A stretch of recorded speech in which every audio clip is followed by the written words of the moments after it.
welcome back again sa aking YouTube channel. Sunday ngayon at day off ko. Dito ako sa park. So, ayan. Share ko lang sa inyo, no.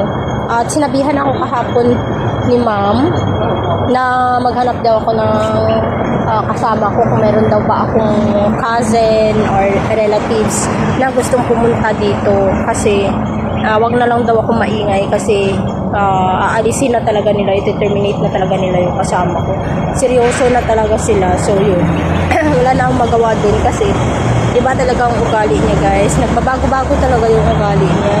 Kaya sabi ko, dapat magpakumbaba siya kasi binigyan na nga siya ng 2 weeks. Siya na bahala lahat. Hindi na siya mapakialaman sa pamamalengke. Kasi ayaw yung pinapakialaman siya. Alam mo yun? Yung ugali niya, ayaw yung pinapakialaman siya. Ayaw niya sinasabihan siya, nagagalit siya.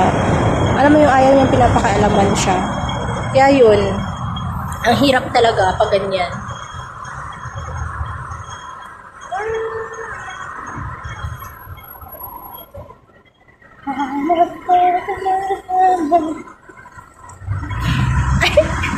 Nakaano pa pala.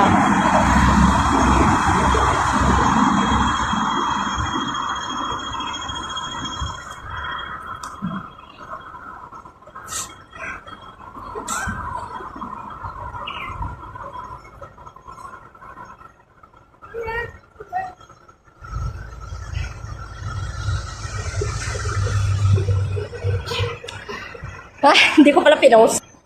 So yun, ayaw niya talaga, guys, no? So, kahit minsan tinutulungan ko na siya, nagagalit pa siya. Alam mo yun, nakasimangot siya. Nakikita kasi sa mukha niya. Kaya yun nga din ang sabi ni ma'am.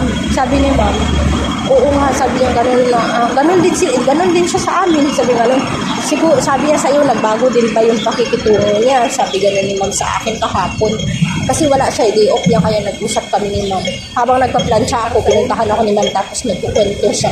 Tapos sabi ko, oo ma'am, sabi ko ganun, nagbago din yung ugali niya sa akin. Sabi ko ganun, ano na siya? Sabi ko, tawag dun, yung madali uminit yung ulo. Ganun, yung nambabara siya, sinasabihan mo siya, o kaya may kinakwento ako, nagagalit siya. Ay, kinuhan, but red ang aking hair. So, ayan. Pupunta ako dito sa park. Papuntang seaside yan doon banda.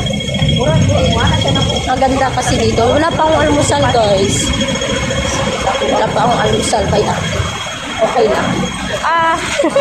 Magpipicture nga ako dito. Maganda dito. Mga walang Christmas. Pupunta pa ako sa parang balak ko kasi maglagay ng ng latag ko, tapos iwanan ko lang.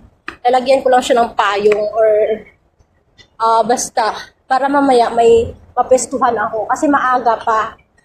Mamaya kasi pag tanghali na, ang dami na, occupied na to lahat. Wala na akong mapupuntahan talaga. So ayan. Ang daming birds. Ayan.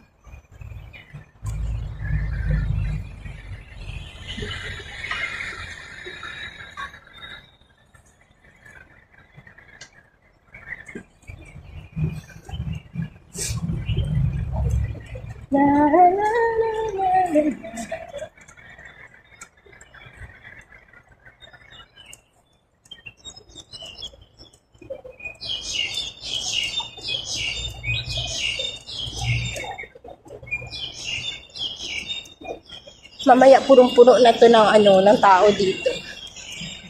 Maaga ako bumaba, 7:30. Natutulog pa si ma'am sa sala. Kasi maliit yung kwarto nila.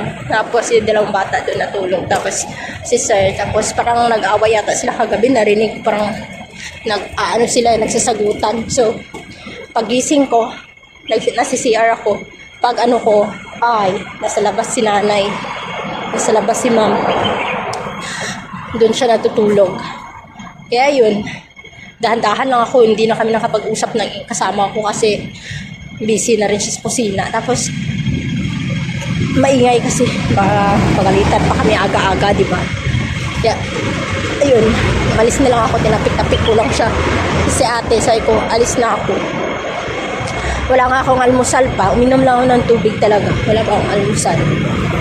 So, yun.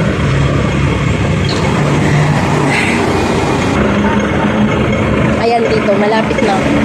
Dito yung sa park. Papunta ang seaside to dito ang banda.